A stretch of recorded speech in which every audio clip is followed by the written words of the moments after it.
بسم الله الرحمن الرحيم. الحمد لله رب العالمين والعاقبة للمتقين والصلاة والسلام على سيد الأنبياء والمرسلين وعلى آله وأصحابه أجمعين. أما بعد، قال الله تبارك وتعالى: أعوذ بالله من الشيطان الرجيم. بسم الله الرحمن الرحيم. إن أول بيت وضع للناس للذي ببكة مباركا وهدى للعالمين فيه آيات بينات مقام إبراهيم.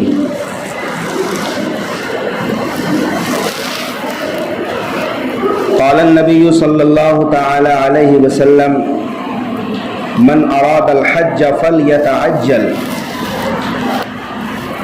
وقال النبي صلى الله عليه وسلم: الحج المبرور ليس له جزاء إلا الجنة، او كما قال عليه الصلاة والسلام. معزز سامعین کرام، حاضرین جمعہ،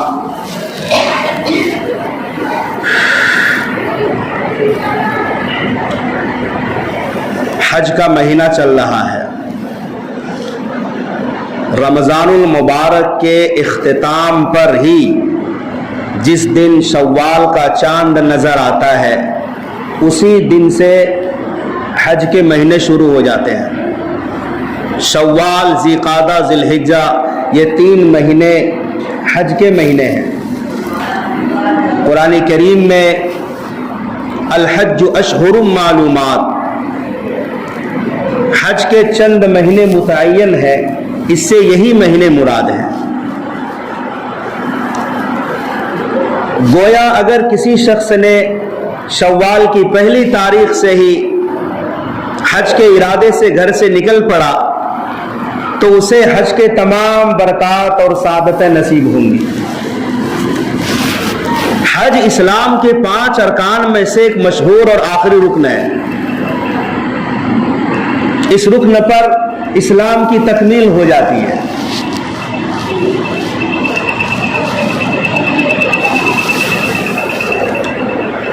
اور حج کس پر فرض ہے؟ وَلِلَّهِ عَلَى النَّاسِ حِجُّ الْبَيْتِ. اللہ کے لیے لوگوں پر بیت اللہ کا حج کرنا فرض ہے. لوگوں پر. پھر اخیر میں فرمایا کن لوگوں پر؟ من استطاع الیہ سبیلا، جو بیت اللہ شریف تک کے خرچ کو برداشت کر سکتا ہو. کتنا خرچ ہے؟ ابھی تو آسان ہے، ہر ملک کے لیے الگ الگ پیمانہ ہے. ہر سال حج کمیٹی کی طرف سے اعلان ہوتا ہے کہ اس سال کا اتنا سفر خرچ ہے، حج کا خرچ ہے، پیکیج ہے 4 لاکھ، 4.5 لاکھ، 5 لاکھ یا جو بھی ہو. تو اگر اتنا پیسہ کسی کے پاس ہے، کیش کی شکل میں ہو یا زیور کی شکل میں ہو، صرف نقد کیش نہیں، زیور کی شکل میں بھی ہو، اگر 4 لاکھ یا 5 لاکھ یا جو بھی حج کا پیکیج ہے، اتنا پیسہ کسی کے پاس ہے، اور حج پر جانے کے بعد پیچھے اپنے اہل و عیال جن کا خرچہ اور نفقہ آپ کے ذمہ ہے، اس خرچ کو بھی برداشت کرنے کی صلاحیت ہے، اس شخص کے اوپر پہلی فرصت میں بیت اللہ کا حج کرنا فرض ہے. ہمارے یہاں تو قرعہ اندازی کے ذریعے سے حاجیوں کا انتخاب ہوتا ہے. اگر آپ کا نام قرعہ اندازی میں نہیں آیا تو اللہ کے یہاں آپ کے پاس عذر ہے، لیکن درخواست جمع کرنا یہ فرض ہو جاتا ہے. اللہ تعالی کسی کو اس کے نفس پر ظلم نہیں کرتا. جتنی کوشش ہے اتنا انسان کو کرنا چاہیے. صاحب نصاب پر حج کا فارم بھرنا، درخواست جمع کرنا یہ فرض ہے. قرعہ اندازی میں نام نہیں آیا تو پھر آپ معذور ہیں، عذر ہے آپ کے پاس. حج ایک ایسا رکن ہے کیا تشبیہ دی ہے پیارے آقا صلی اللہ علیہ وسلم نے کہ جس شخص نے ایسا حج کیا جس میں کوئی فحش کام نہیں کیا، کوئی غلط حرکت نہیں کی، گناہ کا کام نہیں کیا، کتنا ثواب ملتا ہے؟ رجع کیوم ولدتہ امہ. پیارے آقا نے بہترین مثال سے سمجھایا، جس طرح آج ہی ماں کے پیٹ سے پیدا ہوا، آج ہی اس کی ماں نے اس کو جنا. جب انسان بچہ پیدا ہوتا ہے، ایک دن کا بچہ، وہ معصوم ہوتا ہے، اس نے کسی کا حق نہیں مارا ہوتا، کسی قسم کا گناہ نہیں ہوتا، اس نے کسی کو ستایا نہیں، کسی کو گالی نہیں دی، کسی کو دکھ نہیں پہنچایا، بالکل معصوم بچہ ہے، ایک دن کا ہے، اس کے اوپر حقوق العباد بھی نہیں ہے. جس طرح وہ پاک صاف ایک دن کا بچہ ہے جس نے حج مبرور کر لیا، بغیر کسی گناہ کے، فحش حرکت کے حج کر کے گھر آیا، اس طرح لوٹا گناہوں سے پاک صاف ہو کر گویا آج ہی پیدا ہوا ہے. لیکن پھر بھی حقوق العباد معاف نہیں ہوتا ہے، اس کی کوشش کرنی چاہیے. حج سے سارے گناہ معاف ہو جاتے ہیں، مقبول ترین بندہ بن جاتا ہے حاجی، لیکن بندوں کا حق تو بھی معاف نہیں ہوتا. اور ہمارے یہاں یہ عادت ہے کہا سنا معاف کرنا، جو لین دین ہے وہ معاف کرنا. بھائی جو لین دین ہے آپ اس کو ادا کرو، بغیر ادائیگی کے آپ کیسے کہہ سکتے ہیں کہ جو لین دین کا معاملہ ہے وہ معاف کرنا؟ وہ اس طرح سے معاف نہیں ہوتا ہے، آپ کو کہنے کی ضرورت بھی نہیں ہے. آپ نے جس کو دینا ہے، جس کا حق ہے آپ کے ذمہ، آپ اس کو ادا کرو تو خود بخود معاف ہو جائے گا.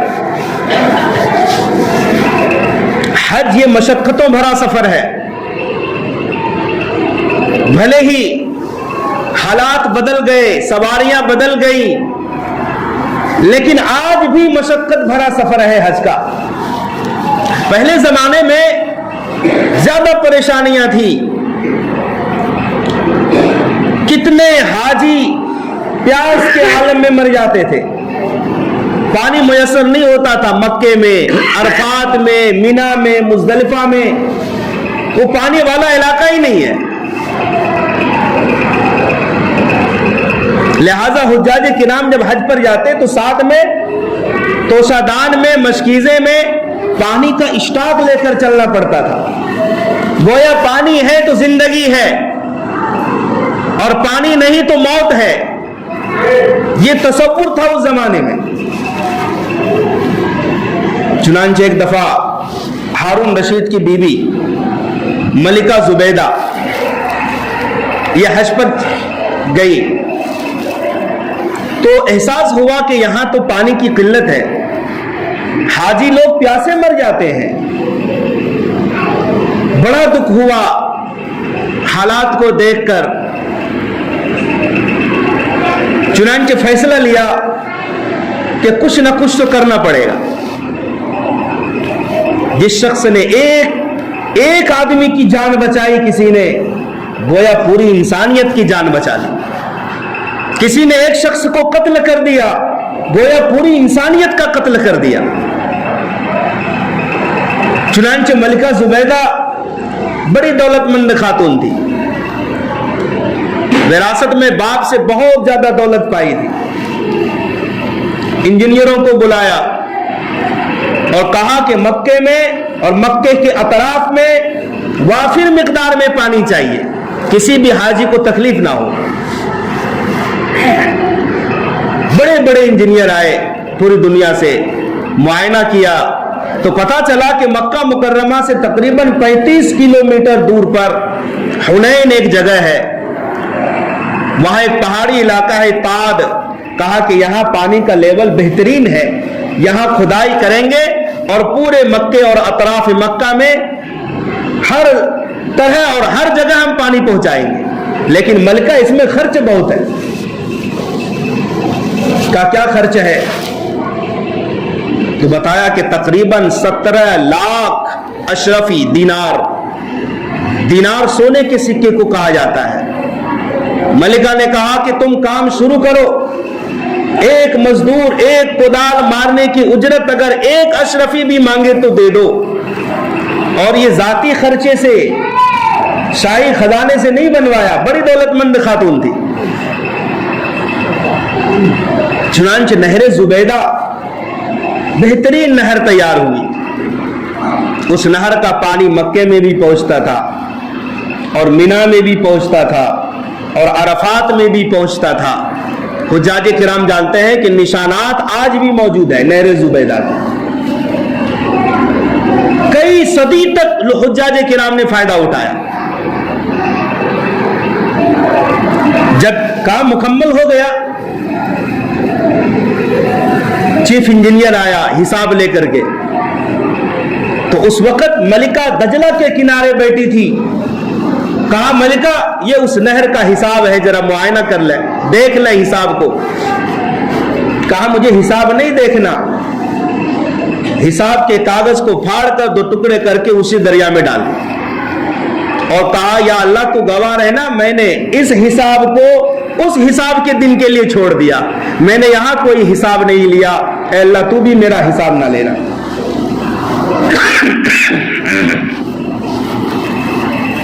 تو بہرحال اس زمانے میں حج کا سفر بہت زیادہ مشقت بھرا سفر تھا, لیکن لوگ پھر بھی حج کرتے تھے. چنانچہ مالک ابن دینار رحمت اللہ علیہ فرماتے ہیں, میں ایک مرتبہ کسی ضرورت سے گھر سے باہر نکلا تو کیا دیکھا کہ ایک شخص ہے, دونوں پیر سے معذور ہے, اپاہج ہے, اور سرین کے بل گھسٹ گھسٹ کر انچ بے انچ وہ آگے بڑھ رہا ہے. تپش گرمی کی بے حساب, اس شخص کا چہرہ اور پورا بدن سرخ ہو رہا ہے گرمی سے. مالک بن دینار کہتے ہیں کہ میں نے کہا کہ اے نوجوان تو معذور ہے, میرے گھر میں آ جاؤ, آرام کرو, شام ہو جائے تو پھر نکلنا. اس نے کہا کہ میں اپاہج ہوں, معذور ہوں, میں گھسٹ گھسٹ کر چل رہا ہوں, کہیں ایسا نہ ہو کہ حج کے ایام ختم ہو جائے اور میں بیت اللہ تک نہ پہنچ سکوں. مالک بن دینار نے کہا کہ نوجوان آؤ, میں سواری کا بھی انتظام کر دیتا ہوں, گھوڑے کا انتظام کر دیتا ہوں. کہا مجھے سواری نہیں چاہیے, بتاؤ کسی مجرم کی حاضری کسی بادشاہ کے دربار میں ہو اور وہ سواری پر سوار ہو کر حاضر ہو تو کیا اس کے لیے مناسب ہے؟ کہا میں بھی بڑا مجرم ہوں اور اللہ کے دربار میں حاضر ہو رہا ہوں. مالک بن دینار کہتے ہیں کہ میں نے اسے جانے دیا. اتفاق سے اللہ نے اسی سال مجھے بھی حج کی دولت نصیب کی اور میں مینا میں پہنچا تو کیا دیکھا کہ ایک نوجوان دعا کر رہا ہے, وہ سارے لوگ آمین کہہ رہے ہیں. تو میں بھی مجمع چیر کر گیا تو دیکھا کہ وہی اپاہج نوجوان ہے, وہ دعائیں کر رہا ہے اور مجمع آمین کہہ رہا ہے. چنانچہ اس نوجوان نے ایسی دعا کی کہ چیخ ماری اور وہیں بے ہوش ہوا اور وہیں اس شخص کا اپاہج کا انتقال ہو گیا. مشقت بھرا سفر آج بھی ہے حج کا. کوئی اگر یہ چاہے کہ ہم شاہانہ طور پر حج کریں گے, نہیں ہو سکتا آج بھی, کیونکہ مینا سے عرفات, عرفات سے مزدلفہ, پھر مینا 25-30 لاکھ کا مجمع ہے اور چند میل کے فاصلے پر ہی تبادلہ ہونا ہے پورے مجمع کا. کوئی چاہے بھی کہ ہم شاہی حج کریں, بڑے سے بڑا دولت مند ہو تو نہیں کر سکتا آج بھی. اسی لیے یہ سوچ غلط ہے کہ ابھی ہماری عمر ہی کیا ہے, ابھی تو ہم جوان ہیں, بڑھاپا آئے گا تو حج کریں گے, بچوں کی شادی کر لو پھر حج کریں گے, فلاں مکان تیار ہو جائے تو حج کریں گے. یہ سوچ ہی غلط ہے. حج تو عبادت ہے جوانی کا, یہ جوانی کی عبادت ہے. بڑھاپے میں تو صرف حج ہی ادا ہوتا ہے, کما حق کہو, آداب اور سنت اور استحباب کے ساتھ سارے ارکان ادا نہیں ہو سکتے. لہذا یہ سوچ بدلنے کی ضرورت ہے کہ بڑھاپے میں حج پہ جائیں گے.